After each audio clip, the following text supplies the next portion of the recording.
Are you winning? Do you need help in your life or business? Could you use some inspiration, business strategies, and success principles? I'm Daniel Gomez, award-winning business coach, keynote speaker, and best-selling author. On the Daniel Gomez Inspire Show, we will help you create a successful life and elevate your business. Together, we will discover the keys that unlock your success and dreams.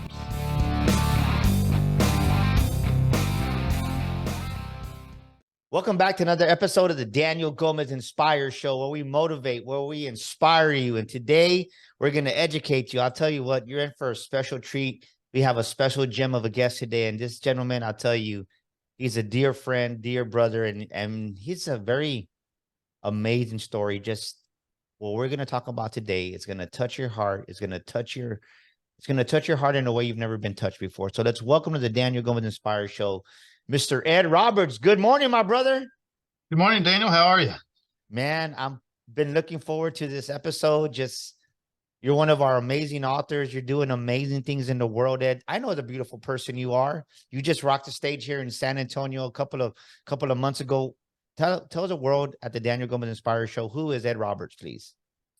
Ed Roberts is where I am the COO of Bozard Ford Lincoln, one of the largest Ford stores in the country, down here in sunny St. Augustine, Florida. St. Augustine is also the nation's oldest city, and it is becoming known for that. It's always been that, but it hasn't necessarily been the tourist spot, but it is becoming that. Then also, I am the author of Mile 1, An Endless Journey to Effective Leadership, and with my publisher, none other than Daniel Gomez. I got my copy right here, as a matter of fact. Yes. Mine is an autographed copy, and man, thank you for your note, by the way. I love it. And man, I'm gonna have to get with the author on that because mine's not autographed. I just Mile 1, right? Definitely we're gonna attack so many different perspectives, so many ways of thinking here on the show, because you bring a lot of leadership credibility. You bring a lot of leadership value. And ladies and gentlemen, this is a part of the show where I tell you, get out your pen, get out your paper, because Ed Roberts is going to drop some massive wisdom. Because not only has he lived it, he's breathed this life into an organization that was in the red when he took over. So you're going to learn a lot of business wisdom on this show. So write down all the notes and go back and study them. Remember what I always say here in the Daniel Gomez Inspire Show: what you write down, you retain. What you write down, you retain over 50% of it subconsciously, and then you go back and you need to study your notes. And like one of our great guests put in my heart, right? Note takers are money makers. And when you take notes, I love that. It's a beautiful thing. And Ed, Mile 1, so many people, they envision starting a business or trying to be a leader in general. What's the biggest stumbling block that you've seen in leadership that people really need to just Mile 1? What does Mile 1 look like for someone who's lost and really wants to become a better leader? Maybe just in their life also. It doesn't have to be in an organization. So one of the toughest things in life is to do anything is to get started. And we talk about, well, I'm going to start working out, or I'm going to start going to the gym, or I'm going to start doing this, or I'm going to start doing that. But we don't know how to necessarily get started. And a lot of times it's tough for us to see something that is not there yet. But Mile 1 just breaks it down to an achievable way to get started. And an easy way to share that analogy without giving away the book is to say, hey, a marathon is 26.3 miles. And you can't see mile 26 when you get started. You can't see mile 25. You can't see mile 15. But what you can see is what's in front of you. And that's what you got to conquer first, is that first mile. And then that next mile becomes that next first mile that you got to accomplish, that next mile that you got to accomplish, and so on until you get there. And that's what it's all about. It's about breaking things down into the early levels of those steps to get the ball moving and keeps the ball moving. And it's never about what we did yesterday. It's always about what we're doing today. And so we all have opportunity to go forward. And we could say, well, I've done so much for this company, I've done so much for that. Let me put that into a different term for you when we talk about, because we're all wired that way. And it isn't just any one business that's wired that way. But think about this for a minute. Daniel, I think you guys have been married for what? How long you guys been married? Over a quarter century. 25 years. Yeah. So, Over a quarter century. so Daniel's been married for over 25 years. And if next year, for 25, 26 years, he's done something for his wife on her birthday. And if next year comes along and he forgets about her birthday and she doesn't say anything to him, and 3 weeks later she finally reminds him of it, it doesn't matter what he's done those other 25 years. It matters that moment then. And that's how we are as humans. And so we always have to make sure that we're putting our next foot forward. We can't lean back on what we've done, because what we've done doesn't get us there. We got to Do you, keep do, trying to do, get do better do every you single day. think do you think that many in leadership, whether you're a VP, a president, or CEO, I believe you do have to celebrate your victories, your wins, but do you believe that maybe there comes a point where you celebrate them too much, right? Or you celebrate it too long and you're looking back and there's my Super Bowl trophy from XYZ, and then keep looking at that trophy, but you never you never use that to catapult you forward because you're always just celebrating the successes of yesterday. Is that kind of what you're saying? Well, we need to make sure that we celebrate the small victories. And if we don't, then our mind won't keep chasing those things. But yes, like you just said, you can't spend too much time celebrating them. You have to keep looking forward, because when you're number one, when you win that Super Bowl, guess who's chasing you? Every other team out there. Everybody. And they're doing their part to get better. And we got to do our part to get better too. Wow. And I love what we're talking about because I think so many people, it just, they see the picture in front of them and it's daunting, right? It's huge. It's like, I can't do this. And a great example is when we talked about your book back in before summer in the beginning of the year, you're like, I go, I'm going to hold you accountable. You're going to get this book done. And when you don't see the process yet, and then you start seeing it, you're like, okay, I can do this. And then there was some heated times around the part of writing your book. And I'm glad we're talking about this because I want to be real and transparent on the show. And the thing is, right, me and you had some differences, but the thing is, we work together and we push forward. And I think so many times in leadership, sometimes when a leader doesn't see it his way, or it's not right, I think one of the biggest bad ideas in leadership is this. And when I was younger, I used to hear this all the time, right? It's my way or the highway. If we don't like it, there's a door. If we don't like it, there's a door. If we don't like it, there's a damn window. Jump out the window. And especially in our industry, right? In automotive, because I was a car dog for 20 years, right? I ran a Chevrolet Point. But you hear that and you're like, man, why is that such a bad thing? Because I think when me and you came together, we worked through the difficult times and it helped both of us grow in our own self-leadership.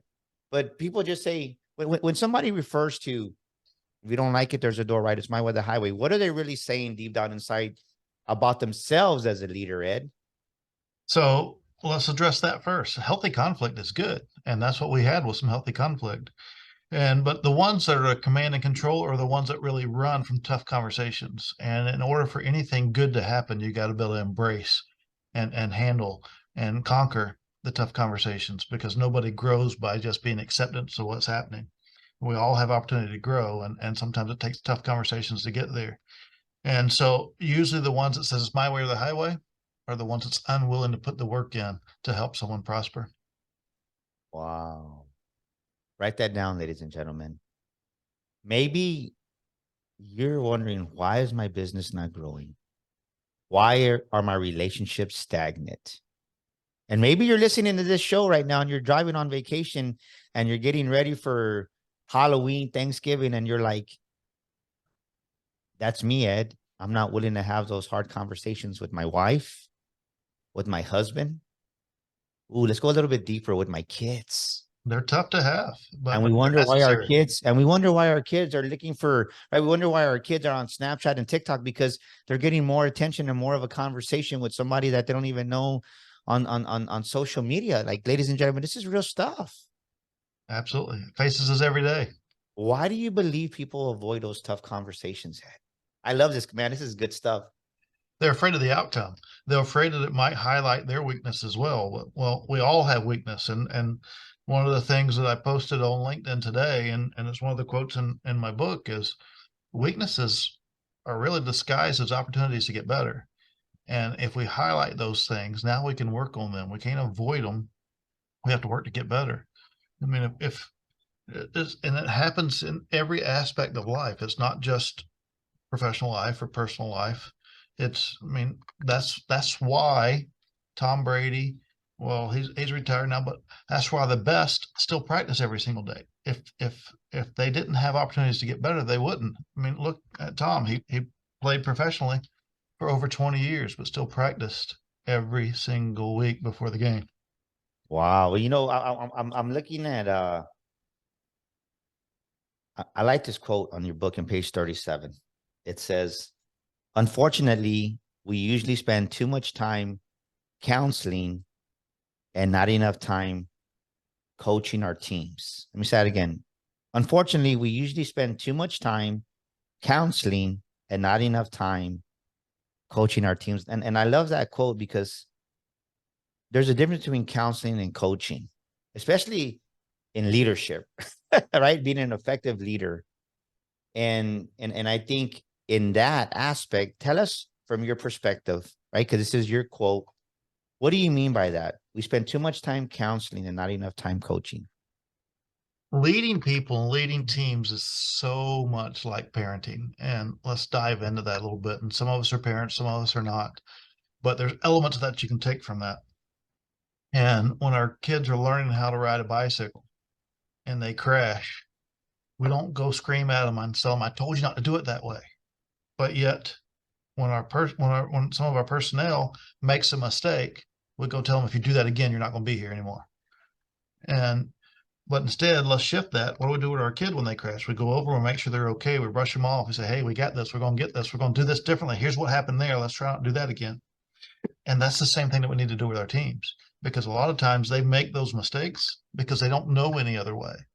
And so if we just tell them, "Hey, if you do that again, you're not going to work here anymore," well, it might be the only way they know how to do it. It's our job to teach them how to do it differently or show them a different way to do it. But if we tell them that, now they're either going to say, "Well, I'm not going to do that again because that's going to get me fired. So now I'm not going to do it at all." And then we're going to be upset with them because they're not doing anything. Or they are going to do it the exact same way and hope that you don't find it. Well, that's counseling. Telling them it's this way or no way. And coaching is, "Hey, let me show you how to do it differently. We can't do it that way again. Let me show you how a different way to do it." And that's our opportunity. And let's go back to, we used Tom Brady a minute ago. Let's go back to him and Bill Belichick. In the heat of the moment, Tom can only see what's in front of him. But there's a reason why the coach stands on the sidelines and pays attention to everything. He sees stuff that Tom's not seeing. Then he can call a timeout and say, "Hey, here's what's going on here. Here's what's going on here. Here's a huge opportunity for us to open this up," because he can see more. Now, Tom couldn't see that. He could bring Tom to the sideline and scream at him and say, "Hey, you missed this guy over here. You didn't even see him." Well, because he can't see everything. I love that. You know what comes to mind with what you're saying, what we're talking about here is, do you think that too many people assume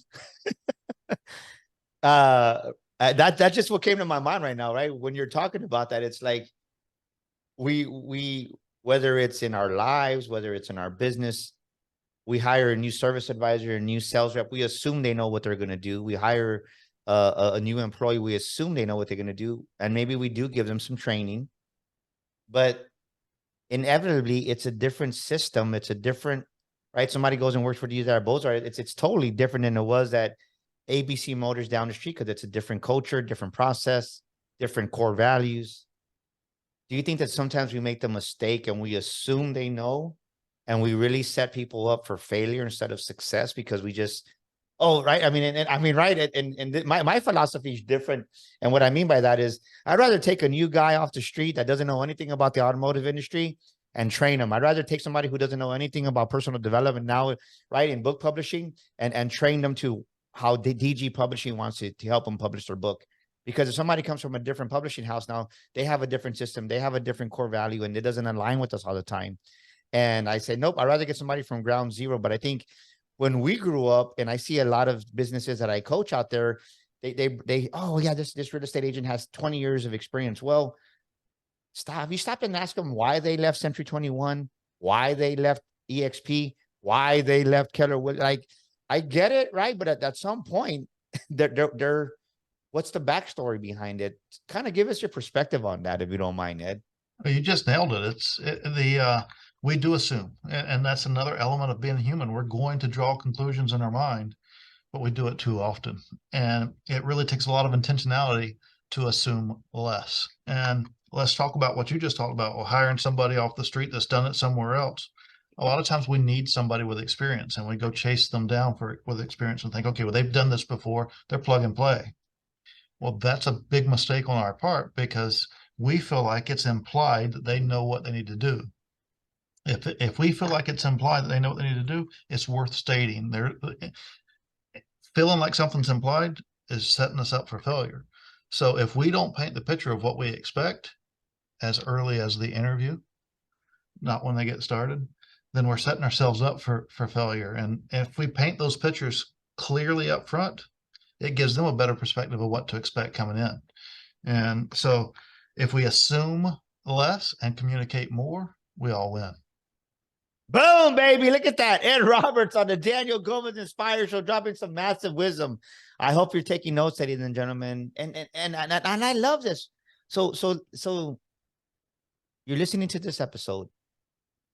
Where are you assuming that you shouldn't be assuming right now?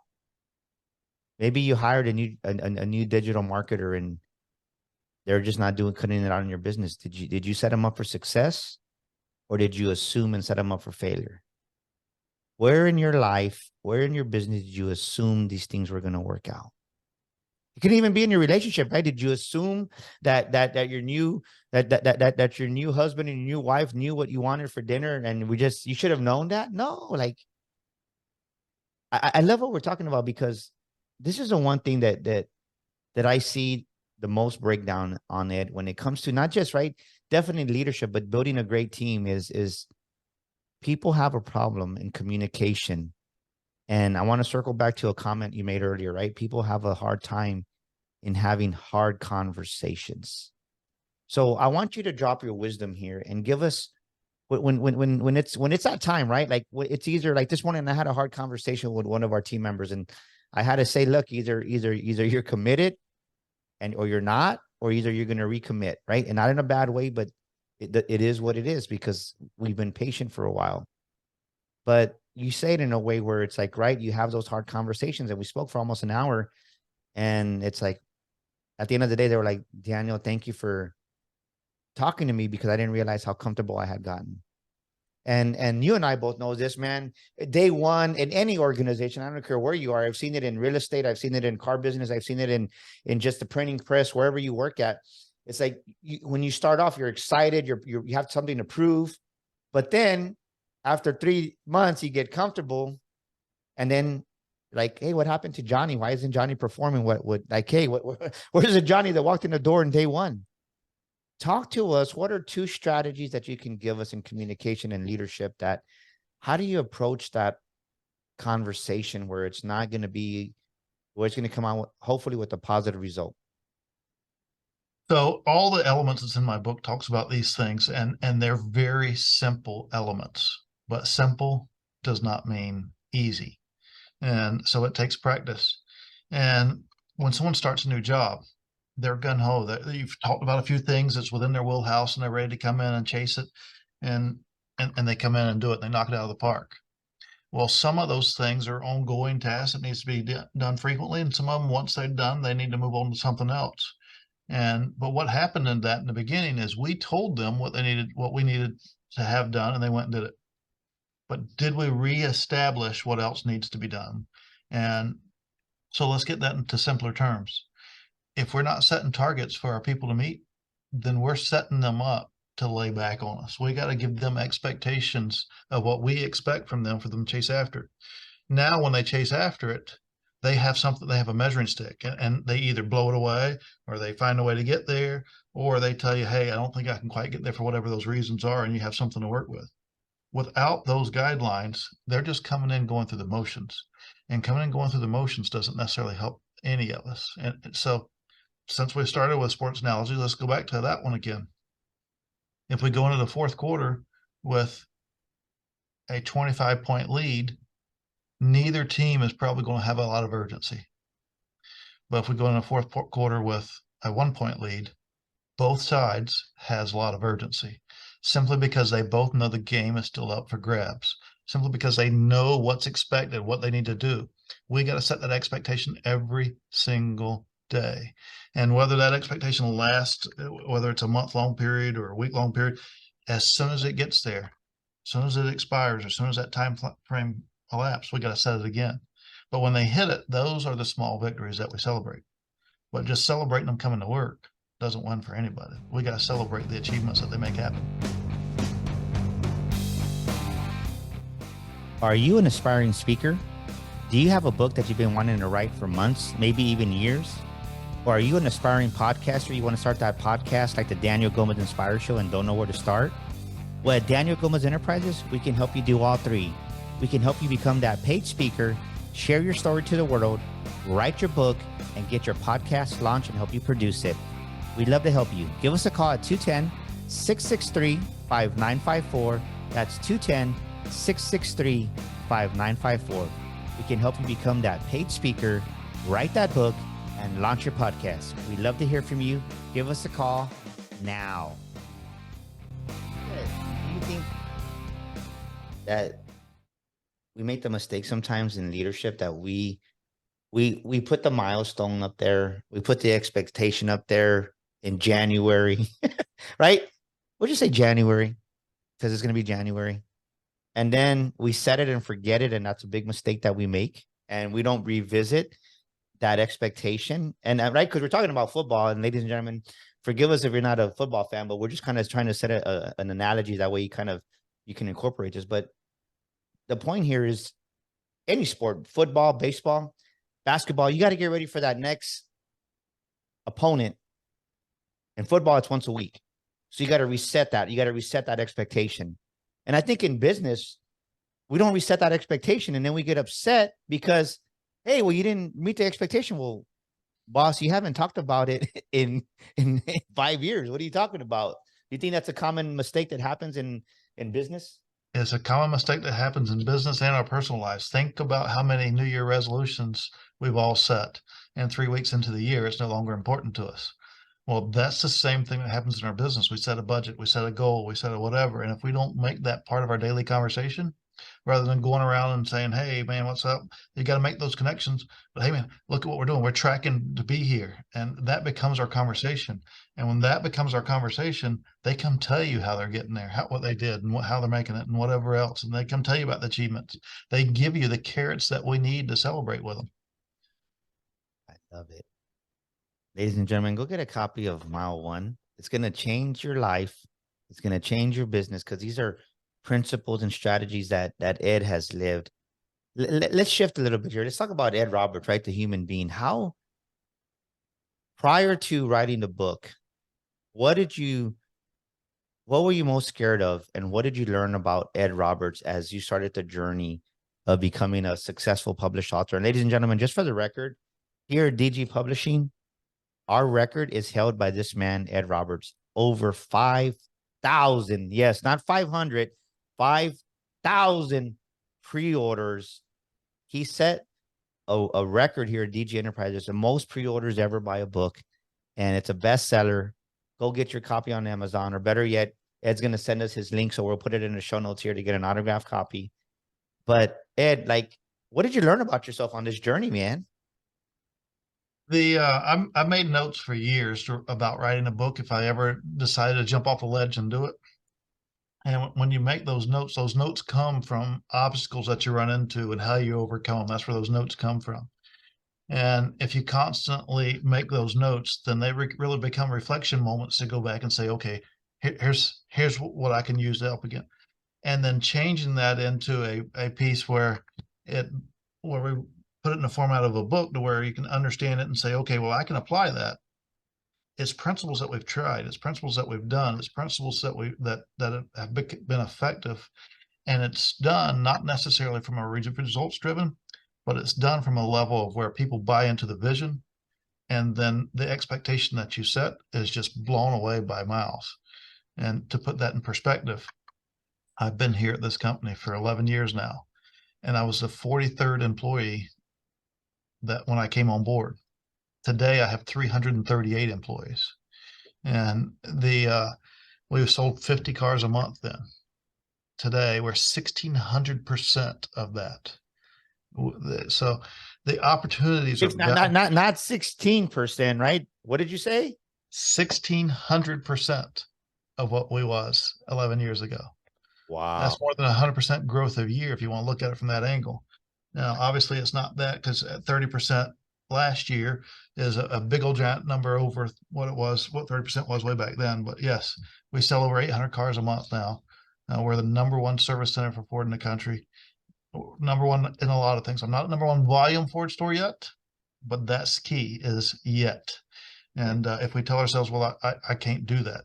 Well, maybe you can't yet.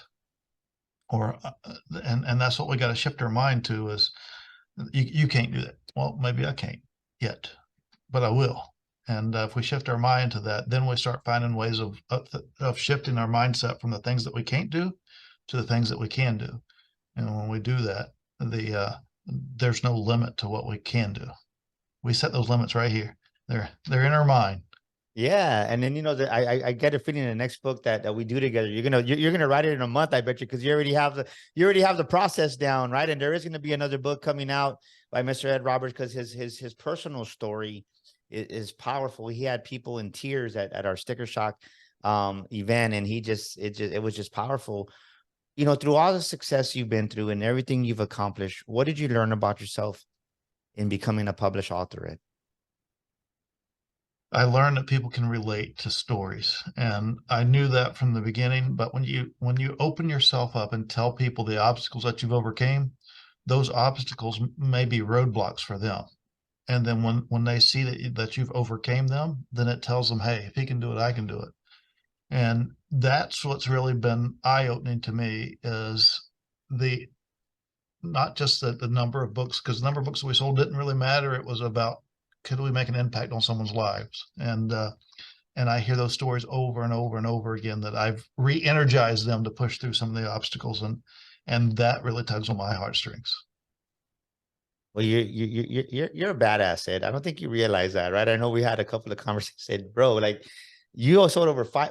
I know when we got to 3,000, I was like, oh man, there's something going on here. Then you said, and then you corrected me one day, no, we're over 4,000. I'm like, oh man. And then 5,000, I'm just like, there's something special going on here that we can't see with mile one. And I'm honored to be your publisher, first of all. So, ladies and gentlemen, go get your copy right now on Amazon. It's an amazing book that's going to help you. And it's not just your ordinary leadership, but trust me, like he's lived this. You know what I love about your book is that you've lived it. So many people, and not to knock on college professors, but I'm just going to state the truth. They teach on theories. They teach on principles that they've never applied themselves in business and in life. And right, everybody knows business 101, supply and demand. Like, I mean, come on, everybody knows that. But these principles, you've lived them through tears, through sweat, through disappointments, but you didn't allow them to keep you down. I want you to do me a favor.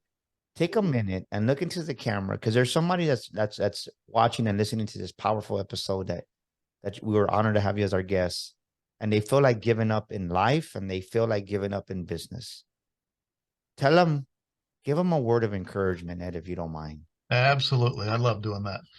There's opportunity for all of us. We all have obstacles, and sometimes those obstacles feel like roadblocks, and we think, well, this is happening to me, poor me. Well, you know what? Everyone has a story. And way too often in life, we let obstacles define us. Well, those obstacles should never define us. Those obstacles make us who we are. We wouldn't be the person that we are today without those obstacles. It's how we overcome them that really defines what we can be. And so no matter what's going on in life, don't let those moments define you. Our opportunity is to let those moments make us better. And if we do that, we all get better. As Daniel just talked about the principles here, this book is from the heart. And you know what? We all have a story. You have a story within you as well. And it's okay to talk about it. And when you express it, you relieve those things. So don't be afraid to find someone to talk to if you need it. Talk about the obstacles that's bothering you.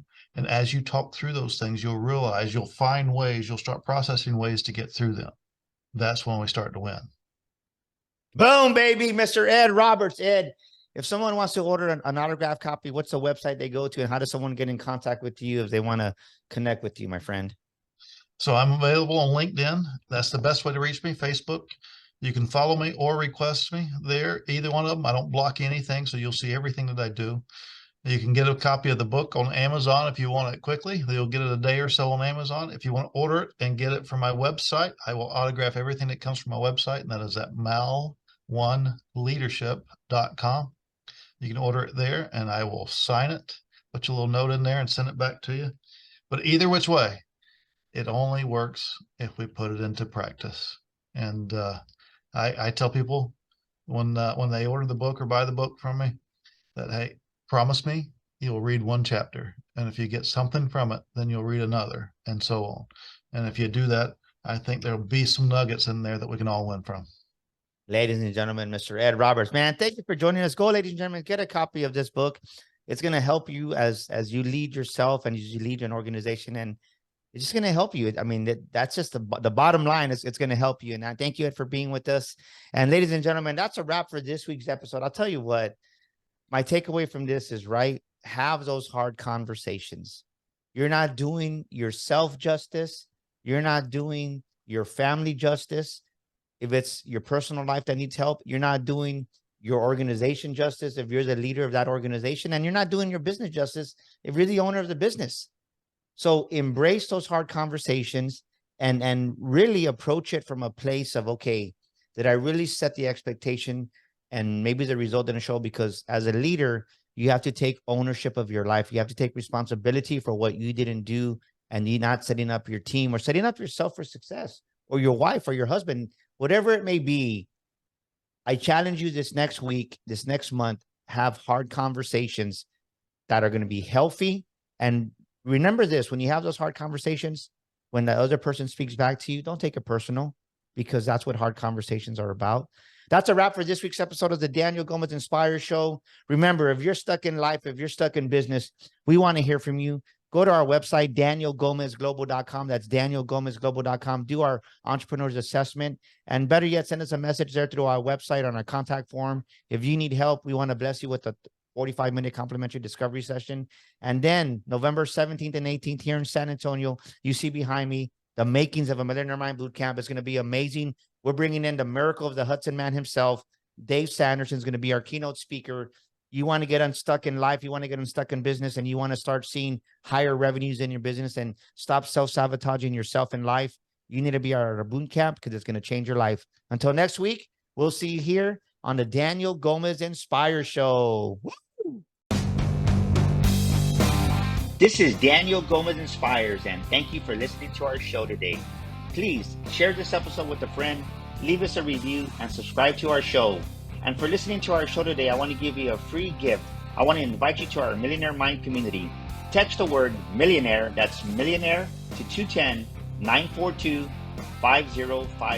Yes, join our community today and receive millionaire affirmations, inspirational quotes on a weekly basis. That's 210-942-5059. Text the word millionaire today and join our community. And once again, thank you for listening to our show.